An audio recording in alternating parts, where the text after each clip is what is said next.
Welcome to Declassified American History, where the secrets they buried come to light. What if the United States government secretly developed biological weapons capable of killing a person without leaving a single trace of evidence? What if they stockpiled deadly toxins, engineered untraceable poisons, and tested them on unsuspecting targets, all while publicly condemning the very weapons they were building in secret?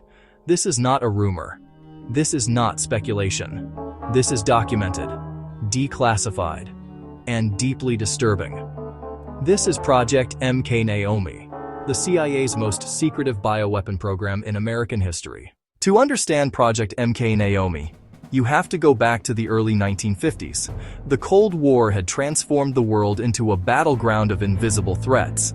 American intelligence knew that Soviet scientists were developing biological and chemical weapons at an alarming rate. The CIA was terrified of falling behind. They needed their own arsenal, not conventional weapons that could be traced back to the United States government, but silent weapons, untraceable weapons, weapons that could eliminate a target and leave no fingerprints. And so in 1952, in a classified agreement between the CIA and the United States Army Special Operations Division, Project Mk-Naomi was born. Its mission: to develop, test, and maintain a stockpile of biological agents and delivery systems for use in covert operations around the world. Project Mk-Naomi operated out of Fort Detrick in Maryland, the United States Army's top-secret biological research facility. Inside those walls, CIA scientists and Army researchers worked together to create some of the most terrifying weapons ever developed. They engineered shellfish toxin, one of the most lethal natural substances on Earth, capable of killing a human being within seconds of contact. They developed dart guns that could fire a frozen dart of poison so thin it could penetrate clothing without the target feeling a thing. The dart would melt inside the body, leaving no trace.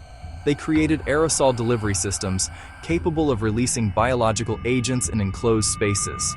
They developed untraceable poisons that could be slipped into food or drink. They even explored weaponizing diseases, engineering pathogens that could be deployed against foreign leaders or enemy populations. The program operated under the tightest secrecy imaginable. Only a handful of people inside the CIA knew the full scope of what was being developed at Fort Detrick.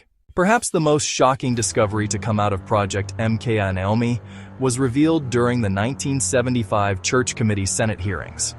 Senator Frank Church held up a device that stunned the entire country: a CIA-issued dart gun, small enough to fit in a pocket, silent enough to use in a crowd, deadly enough to kill without a trace.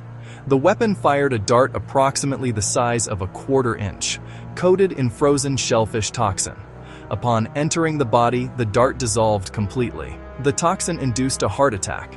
The victim appeared to have died of natural causes. No dart, no poison, no evidence, no investigation. The existence of this weapon raised an immediate and terrifying question: how many people had already been killed with it? That question was never fully answered. By the early 1970s, pressure was mounting on the CIA to come clean about its covert programs. In 1969, President Nixon had signed an executive order officially ending the United States biological weapons program, but Project Mk-Naomi continued in secret. It was not until 1970 that CIA Director Richard Helms, the same man who would later order the destruction of MK-Ultra files, was directed to destroy the CIA's stockpile of biological agents. Documents suggest the destruction was incomplete. When the Church Committee investigated in 1975, they discovered the CIA had maintained an unauthorized stockpile of shellfish toxin and other biological agents hidden from the White House itself. The agency had defied a direct presidential order. The stockpile had been concealed for years.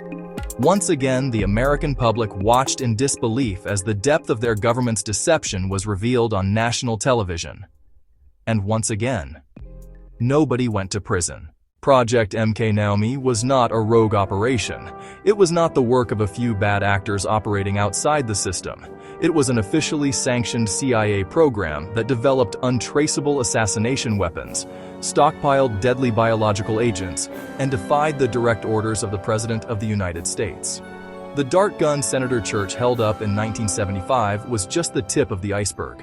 The full scope of what was developed inside Fort Detrick may never be known, because the most dangerous secrets are the ones that were never written down. This has been Declassified American History. If the truth matters to you, subscribe, share this video, and never stop asking questions, because the moment we stop questioning is the moment they win.